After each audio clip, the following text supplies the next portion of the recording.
Hi, this is Greg. I'm going to be talking to you what it's like to be a Red Cross volunteer and what it takes to be a Red Cross volunteer. I was a Red Cross volunteer for about 8 years in northern Wisconsin. I was on a team with about 12 to 15 members, and we were covering about 7 counties, including a large known Indian reservation. While I was in the Red Cross, I was a DAT member, which stands for Disaster Action Team, a instructor, and also a team leader slash supervisor. I will tell you, being part of the Red Cross really opened up my eyes and made me feel good about volunteering.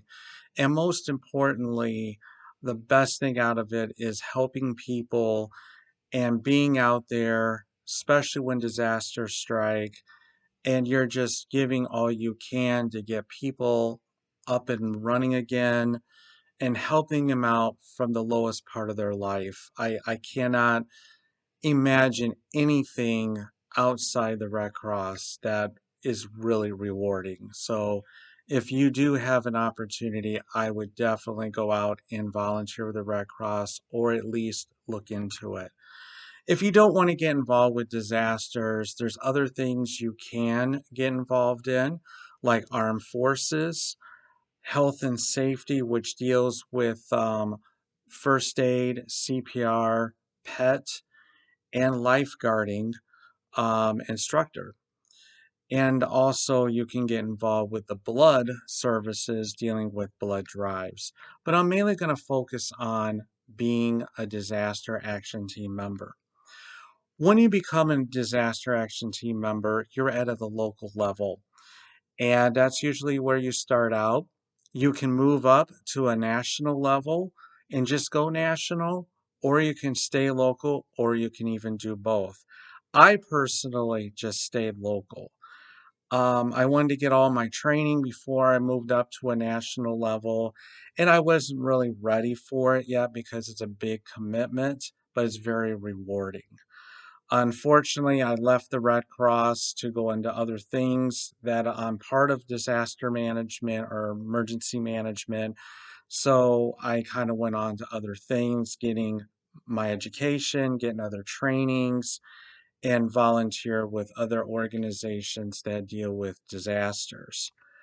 The first thing you want to do if you become a disaster action team member is contact your local Red Cross chapter or go on the website, which is redcross.org, and find out what kind of information is out there. They'll pair you up with a representative, and with that representative, they will guide you what you need to do, like kind of trainings. To the duties and that kind of stuff, which is important. Once you get paired up with a representative, they'll give you paperwork, and it's a lot of paperwork. And once you get to the paperwork, you'll turn it in. They'll go through it, review it, and also go through a background investigation. Once you're past all that, they'll say, okay, you are now ready to become a active Red Cross volunteer. They'll give you a badge and they'll give you information on trainings. Some of it will be online, some of it will be in person. And then again, they'll pair you up with volunteers within your chapter or even a supervisor for additional training responding to the fires and stuff like that. Depending on your chapter, it might be weeks, it could be a couple months before you're let go. I know when I started my as a volunteer, I don't want to say probation, but it's kind of on that term of probationary training. I was on for a good 6 weeks before I was released to go on fires. And again, you're a local disaster response. So you're going to be responding to a lot of fires. You can go to other disasters depending on the region of anywhere that you live in the country: earthquakes, tornadoes, hurricanes, forest fires, and anything else that's beyond that. Could even be a terrorist attack. It just all depends on what area you are in the country where you could be responding to. But it's a great place to start as a local volunteer and then move your way up to national, because some of the trainings will help you get to that national. And some of the trainings that you will have, like I said, you might be able to do that online, or you may go to a local office or to a nearby office to get that additional training. And some of the training will be logistics, mass care, sheltering, being an ERV driver. What an ERV stands for is emergency response vehicle. There's those vehicles that looks like I call like a mini box truck, or it kind of looks like a U-Haul or an old Ryder truck, and they respond a lot to the disasters, and they carry a lot of equipment in it. Kitchen, that's how some of the food and beverages are served to the victims and also to the first responders. Additional trainings you may need to have depending on your chapter. You might have to have like FEMA, which is a lot of online courses. Your incident command 100, 200, 700, and 800.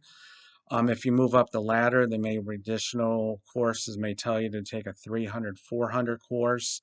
Those are good because you're going to be doing a lot of things that deal with incident command.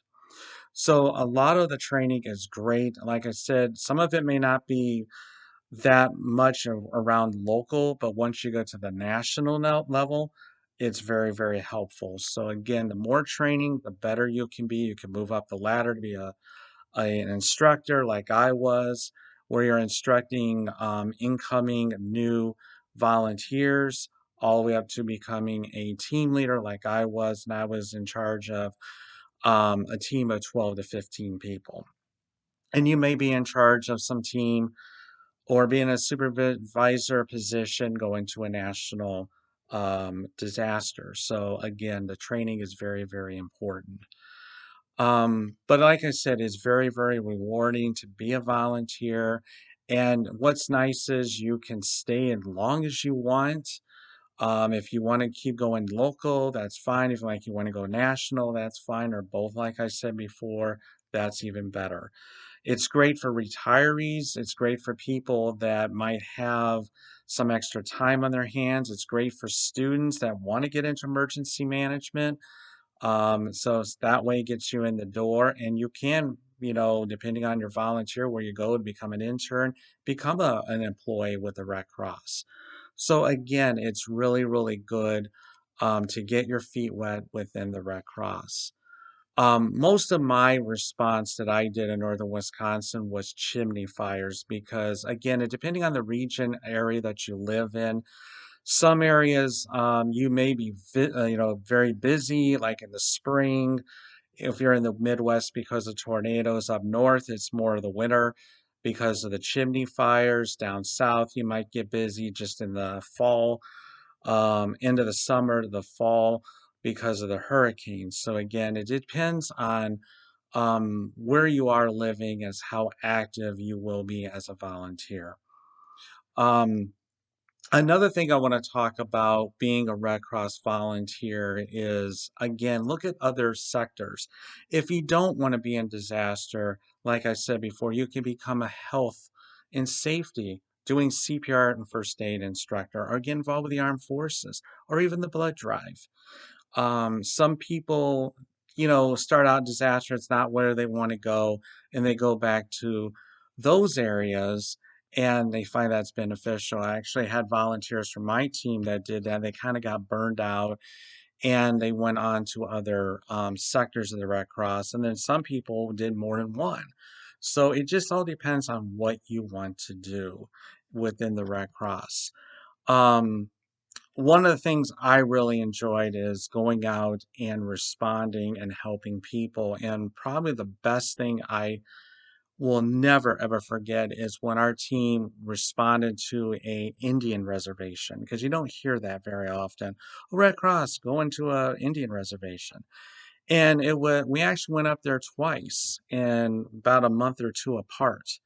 It was in the fall. We had these gusty winds and we had them twice in the same year. and it affected a lot of the Indian reservation. There was power outages, there was damage to houses, damage all over the place, roads were closed, and it forced a lot of the residents to go to a shelter. So we had to open up a shelter in one of the schools. And again, that may be something that you might have to do on a local level, even to a national level, is do sheltering. That's why it's important to take sheltering classes, the mass care, even logistics. So that becomes important. But anyway, it was great to go up there because a Red Cross unit doesn't go to an Indian reservation very often. So we got a lot of publicity about this. And it was really neat going up there, being with them, learning their culture. And what's funny is the Red Cross actually goes out to these places and we provide meals to the clients or to the residents. But there were two gentlemen that were affected, and they're actually culinary students. And we were opened up a shelter in this elementary school, and they came up to our my coordinator and said, "We would like to say thank you to you guys." And it was just a shock because you don't usually see that. And they asked her and said, "Is it okay if we decide to turn things around and we'll provide the meals for you?" And we said, "Sure, no problem." So they went out and bought food and cooked the food themselves, and it was like a buffet. I mean, it was the neatest thing ever. Saying thank you to us volunteers coming out to their aid. So again, it makes you feel good inside when you are thankful and when you are getting recognized. And so it is again rewarding. Being a volunteer, responding to, and people ask me, what do you do when you respond to a fire? Well, not only do paperwork, first of all, what you do is if you don't want to be a disaster action team member, the one responding to a fire, there's other things you can do. Like I said, you can become an instructor. Maybe that's all you want to do. You can become a dispatcher. Those are the ones. They're the ones that take the calls from a client and then they dispatch the disaster team action member or a team. And disaster action team members, depending on the chapter, are on a schedule. Sometimes they'll put you on a month for 24/7. My team was on a schedule for 1 week, and you can choose morning or afternoon because, again, we were in a small area and we didn't have a big population, so we can kind of get away with a little bit more than being in a more populated, like a big city like Chicago, Los Angeles, New York kind of a thing. So, we had a smaller schedule, but again, it just all depends. And we had a morning and we had an afternoon, or like me, I was very dedicated. I was on 24/7. And normally you'll get a call. They gave us phones. So I don't know what all chapters do. It might be apps now, or they may give you a phone, and then you get a call from a dispatcher from the sheriff's office saying, "Hey, you need to respond to this location. There was a fire." And it's like, okay, we get the location, the address, and then we respond out there. And normally you'll meet up with the client. Sometimes, depending, you might meet up with a client at the fire, or you may be nearby somewhere because they don't want to be close to the scene, because it does affect you. And so you might be meeting them at a local restaurant, you might meet them at a local hotel, or even a neighbor's house, or even a relative's house. And you sit down, you do paperwork, and depending on how many people are in the household is how much money you'll give them. And you usually give them it's called a CAD card, but it's actually it looks like a credit card, and you have to call it in, get it activated, and stuff like that, and get how much money depending on how many people are in the family. And then you look at your paperwork and look at the totals, and that's the total number of financial aid you'll give them. So again, the bigger the family, the more money you'll give. You also can give them uh, a hotel for a certain amount of days. On that credit card, it's money for food and clothing. And then you might also have some vouchers you can give to the client, um, and to Goodwill or some other locations that can be aid to them. So that's what you do. So when I get asked that, that's what I usually tell them. And the big thing is listen to their stories and just be like a friend to them and be support.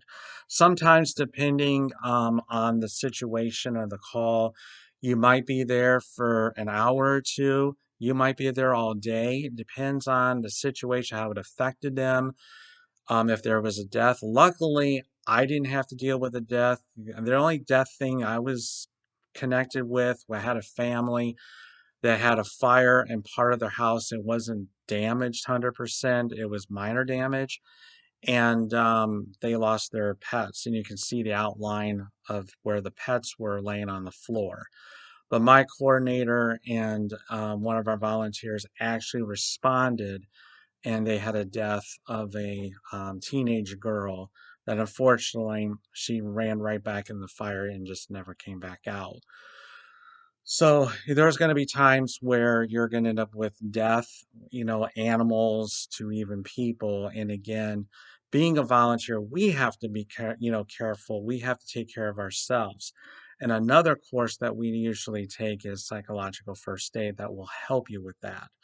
And we also have mental health caseworkers that are on staff that will help not only clients, but also the volunteers as well, because it can really affect you, just so you know. But it's again a rewarding thing. I enjoyed it. I love the 8 years that I was dealing with it. I left the Red Cross because, like I said, I moved and I decided to go into other things. And but maybe down the road I'll get back into it because it's very rewarding.